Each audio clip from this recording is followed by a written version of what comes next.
نہ اپنا مستقبل نظر آ رہا ہے، اپنے ملک سے پیار ہے. اگر یہاں پہ کوئی بات سننے کے بعد کوئی اگر مجھے گالی گلوچ کرے کہ بھائی تو کیسا پاکستانی، میرے محب وطنی پہ پیٹریوٹک ہونے پہ کوئی شک کرے، تو میں سمجھتا ہوں کہ اس کو اپنی ذہنیت کا علاج کروانا چاہیے. اور رہی بات بہت سارے ایسے یوتھ ابھی ریسنٹلی سروے جس کے اندر 47% پاکستانی جو کہتے ہیں کہ وہ باہر موو آن ہونا چاہتے ہیں، ان کو یہاں پہ کاروبار بیچ رہے ہیں، اپنے پیسہ سارا باہر لے کے جانا چاہتے ہیں. اس کی بہت بڑی وجوہات جو میں نے آپ کے سامنے رکھی، کچھ فیکٹس. رجیم چینج آپریشن، اچھی خاصی گورنمنٹ چل رہی تھی، ٹریک پہ سارا سلسلہ آ گیا تھا، لیکن اس کے بعد یہ 17 جماعتی اتحاد نے حکومت بنائی. اس کے بعد پاکستان جو ہے جس طرح سے نیچے جا رہے، انویسٹمنٹس آ نہیں رہی، پاکستان کو باہر سے قرضے نہیں مل رہے ملک چلانے کے لیے. اور اس وقت سچویشن یہ آ گئی ہے کہ ابھی پچھلے دنوں خبریں چل رہی تھی کہ یہ میں اگین بتا رہا ہوں کہ سوشل میڈیا پہ ٹویٹر کے اوپر ٹرینڈز کر رہی ہیں، وہ یہ تھی کہ جو چکن ہے وہ ایک چوزا جو ہے وہ 1 سے 1.5 روپے کا ملتا تھا، اب 4 روپے کا ہو گیا ہے. اور اسی طرح انڈے کی قیمت جو ہے وہ 25-26 روپے کی ایک ہی ہو گئی ہے. اسی طرح چکن مزید ایکسپیکٹڈ ہے کیونکہ شپس جو ہیں ان کو فیڈنگ کرانے کے لیے ان کے دانہ جو ہوتا ہے وہ پارک ہوئے میں ان کو دینے کے لیے پیسے نہیں ہیں. اسٹیٹ بینک ڈالرز ریلیز نہیں کر رہا، پاکستان میں انویسٹمنٹ آ نہیں رہی، دھڑا دھڑ انویسٹمنٹ باہر جا رہی ہے، لوگوں کا کانفیڈنس نہیں ہے، بزنس ہو نہیں رہا. میں خود ریئل اسٹیٹ کے بزنس سے منسلک ہوں جو کہ بالکل ٹھپ ہو چکا ہوا ہے. حالانکہ باہر مارکیٹ اس ٹائم بن چکی ہے، لیکن کیونکہ باہر کوئی بھی اس ٹائم بائی کرنے کی پوزیشن میں نہیں ہے، وہ شاید اپنا اعتماد کھو چکا ہے پاکستان کی مارکیٹ سے، پاکستان کی گورنمنٹ پہ. وہ یہ کس نے حال کیا؟ کون سے لوگ ہیں جو اس سارے اپنی خواہشات کو جو ہے وہ سامنے رکھتے ہوئے انہوں نے پاکستان کا بیڑا غرق کر دیا، پاکستان کو اس نہج پہ لے ہیں کہ آج پاکستان کسی سے بھیک بھی مانگنے جاتا ہے تو پاکستان کو کہیں بھیک نہیں ملتی. تو بات کرتے ہیں جی سب سے پہلے تو ہمارے پرائم منسٹر صاحب جو کہتے ہیں شہباز شریف صاحب، جن کو اس ٹائم کافی قسم کے ملک کے بیرونی دورے کر رہے ہیں، دورے کر رہے ہیں، اور ایک غریب ملک جس کے پاس ڈالرز نہیں ہیں، جس کے پاس وسائل نہیں ہیں، آپ باہر جا کے شانہ عیاشیاں کر رہے ہیں اور مختلف ممالک کے دورے کر رہے ہیں اور آپ کا اور جا کے بھیک مانگ رہے ہیں، ایک طرح سے بھیک ہی مانگ رہے ہیں. اور وہ خود بھی کہتے ہیں کہ میں مانگنے نہیں آیا، لیکن مانگنا یہ جس طرح کہ سب جانتے ہیں کہ انہوں نے بات کی تھی تو کوئی ان کو پیسے نہیں دے رہا، اور وہ خود اس چیز کا اعتراف کر چکے ہیں کہ پاکستان کے پاس پیسہ نہیں ہے، کوئی پیسہ دینے کے لیے تیار نہیں، سمجھ نہیں آ رہی کہ پیسہ کہاں سے آئے گا. اور اسی طرح آپ کے جنرل قمر جاوید باجوہ بھی حال ہی میں پچھلے مہینے 15-20 دن پہلے جو ہے وہ ریٹائر ہوئے، اور 29 نومبر کو غالباً وہ جب جانے لگے تو انہوں نے آخری سپیچ میں بھی یہ کہا کہ پاکستان اس ٹائم سنگین مالی مسائل سے دوچار ہے. سنگین، واضح رہے، سنگین کا لفظ انہوں نے یوز کیا. تو اب یہ ہمیں دیکھنا ہوگا کہ جب اس طرح کے باعتماد اداروں کے سربراہان اگر اس طرح کے بیانات دے رہے ہیں تو کیسے ممکن ہے کہ پاکستان میں انویسٹمنٹ آئے؟ کیسے ممکن ہے کہ یہاں پہ جو کاروبار کرنے والے لوگ ہیں ان کا اعتماد بحال ہو اس ملک کے اوپر، اس ملک کی گورنمنٹ کے اوپر؟ اور ٹیکسز دھڑا دھڑ آ رہے ہیں، بجلی کے بل دھڑا دھڑ آ رہے ہیں، بزنس ہے نہیں، نوکریاں ہیں نہیں، بے روزگاری بڑھتی جا رہی ہے. آپ اگر چھوٹی سی بنیادی اشیاء جو بنیادی کھانے پینے کی اشیاء وہ کس طرح سے آسمانوں کو چھو رہی ہیں. آٹا کہاں 55 روپے کلو ہوتا تھا جو آج 105 روپے کلو سم تھنگ کا ہو گیا. اور اسی طرح گھی، دالیں، ان کی قیمتیں دیکھیں تو وہ بھی آسمانوں سے باتیں کر رہی ہیں، آسمانوں کو چھو نہیں رہی، آسمانوں سے اوپر جا کے ایک نیکسٹ لیول گلیکسی سے باتیں کر رہی ہیں. اور ادھر سے آپ کو جو ہے انڈیا بڑھ کے مار رہا ہے کہ جی ہم گلگت بلتستان پہ دھاوا بول دیں گے، کشمیر ہمارا ہے. پاکستان کے پاس ایک گولی خریدنے کے پیسے نہیں ہیں، اسلحہ تو بہت دور کی بات. اور یہ پچھلے دنوں وجاہت روف صاحب نے جو ہے ولاگ کیا جس کے اندر انہوں نے بتایا کہ وزارت دفاع نے جو ہے جو پاکستان کے ڈیفنس منسٹر ہیں اس ٹائم خواجہ آصف صاحب، انہوں نے جو ہے یہ ویب سائٹ کے اوپر رپورٹ ڈالی کہ پاکستان کے اندر اتنے ریزروز نہیں ہیں، اتنے ڈالر نہیں ہیں، اتنے پیسے نہیں ہیں کہ وہ باہر سے اسلحہ خرید سکے.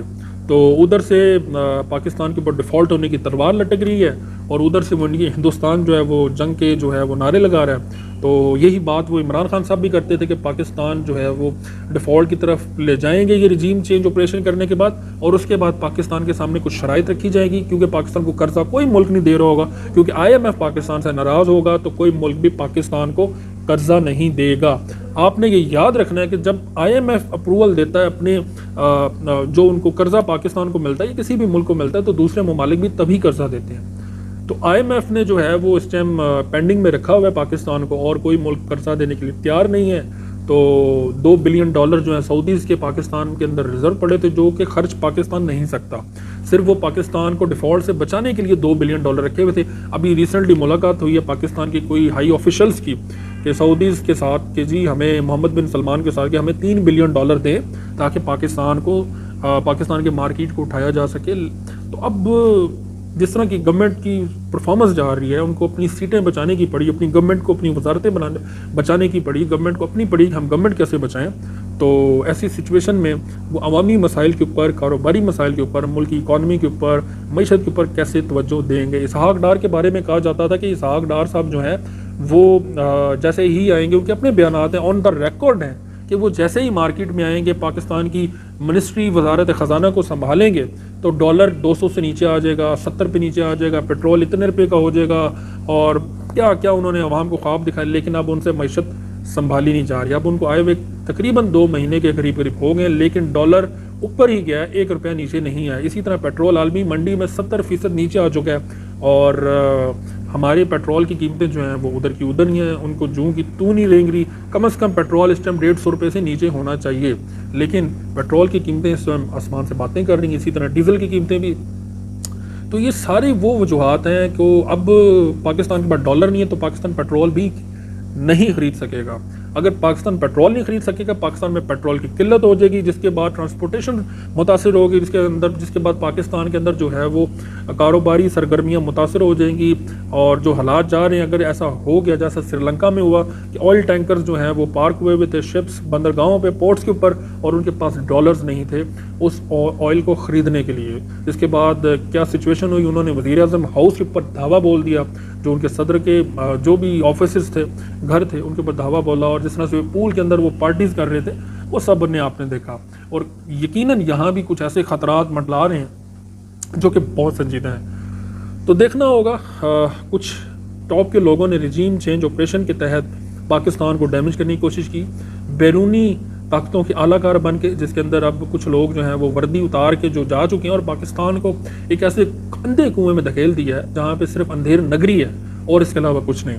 اور اس کے علاوہ بلاول بھٹو صاحب جو ہیں وہ اب تک کی رپورٹ کے مطابق تقریباً 1.5 ارب جو ہے، یعنی کہ 1.5 بلین جتنے کا برج خلیفہ کی قیمت ہے، پورے برج خلیفہ کی، اس سے زیادہ پیسے اڑا چکے ہیں اپنے بیرون ملک دوروں پر. بلکہ میں تو سمجھتا ہوں کہ وہ پاکستان کے منسٹر نہیں، دوسرے ممالک کے منسٹر ہیں، وہ پاکستان کا دورہ کرتے ہیں کبھی کبھی، کیونکہ پاکستان میں جب سے منسٹر بنے ہیں تو وہ تو پاکستان میں ہے نہیں، وہ اپنے تعلقات بنانے پہ لگے ہوئے کہ جی ہر ممالک کے پاؤں پکڑنے کے جی مجھے وزیر اعظم اگلا بنوایا جائے اور پریشر ڈالا جائے پاکستان کے اسٹیبلشمنٹ کے اوپر، جو گو کہ پاکستان کی اسٹیبلشمنٹ بھی کہتی ہے کہ اب ہم کسی بھی سیاسی جو ہے وہ قوت کا حصہ نہیں بنیں گے.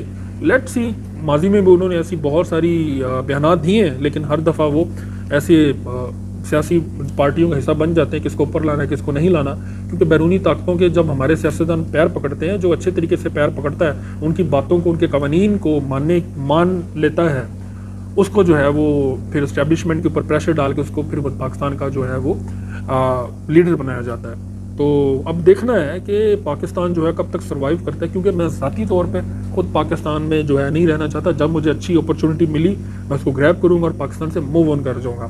اس لیے نہیں کہ میں پیٹریوٹک نہیں، پاکستان کے لیے جذبہ، پاکستان کے لیے جان حاضر، سب کچھ حاضر، اور پاکستان سے بہت سارا پیار ہے. لیکن اب کیونکہ یہاں پہ بزنس نہیں ہے، کاروبار نہیں ہے، ہمارا کوئی فیوچر نظر نہیں آ رہا، آنے والی نسلوں کا نظر نہیں آ رہا. اور یہ میں خاص طور پہ سیاستدانوں کو کہوں گا اور اسٹیبلشمنٹ کو کہوں گا، یہ آپس میں ایک دوسرے کے ساتھ کھیلیں، دستوں کے گریبان ہوں. عوام کو ہم یہاں سے چاہیے کہ 22 کروڑ عوام کو موو آن کر دیں دوسرے ممالک میں، اور یہ عیاشیاں کرتے پھر آپ. تو میرے خیال میں اب ان کو آپس میں، ہمارے سیاستدانوں کو اور کچھ ایسے ٹاپ کے جرنیلوں کو جو ہے آپس میں دست و گریباں ہونے دیں، اور ہم باہر سے بیٹھ کے ان کا تماشا دیکھیں گے کب تک ہوتے ہیں. کیا ان کو احساس ہوگا کس کے اوپر حکومت کریں گے جب یہاں پہ عوام ہی نہیں ہوگی. تو یہ ایک میں نے ہلکا سا تماچا مارنے کی کوشش کی ہے ان کے منہ پہ، ایک ویک اپ کال دینے کی کوشش کی ہے کہ جاگ جائیں. اگر ایسا ہو گیا تو آپ پھر کس کے اوپر حکمرانی کریں گے اور کس کی حفاظت کریں گے.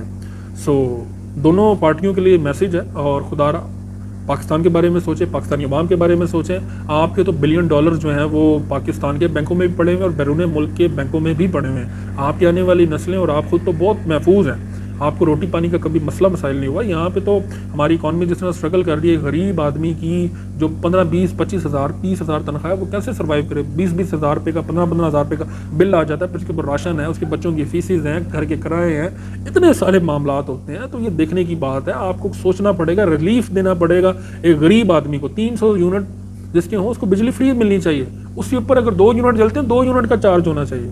تو آپ کو تو ویسے بجلیاں ہر چیز بڑی چیزیں فری ملی ہوئی ہیں, تو دیکھیں پاکستان کے بارے میں سوچیں. اور میں اپنے جرنیلوں سے بھی کہوں گا, نئے آرمی چیف سے بھی کہوں گا, ریکویسٹ کروں گا کہ پاکستان پر رحم کریں, گراؤنڈ ریئلٹی کو دیکھیں. بڑے مسئلے مسائل ہیں جناب, بہت مسئلے مسائل ہیں. ان سیاستدانوں کو جو ہے میں تو کہتا ہوں پھانسی گھاٹ پہ لے جا کے پھانسی چڑھا دینا چاہیے اور اگلے دن دفنا دینا چاہیے بغیر جنازے کے. جو ان کے حالات ہیں, جو انہوں نے پاکستان کے ساتھ ظلم کیا ہے, بلکہ ان کو اتنی شدت کے ساتھ اتنی ایسی عبرتناک سزائیں دینی چاہیے جو پرانے زمانے میں دی جاتی تھیں لوگوں کو, سخت سے سخت اور عبرتناک سزائیں. اور تاکہ 100-150 لوگوں کو پاکستان سے جو ہے نا وہ عبرت کا نشان بنا کے نکال دیں, پکا پکا, بلکہ نکال لیں گے تو زہر اگلیں گے. تو بہتر ہے کہ ان کو یہیں پہ موت کے گھاٹ اتار دینا چاہیے اور پاکستان پہ رحم کرنا چاہیے. پاکستان انشاءاللہ پھر ضرور ترقی کرے گا, پھولے پھلے گا. تو اتنا ہی, مزید انشاءاللہ بات کریں گے اگلے ولاگ کے اندر. چینل کو سبسکرائب کریں, لائک کریں, اپنے دوستوں کے ساتھ شیئر کریں. پاکستان زندہ باد, پاکستان پائندہ باد, پاک آرمی زندہ باد.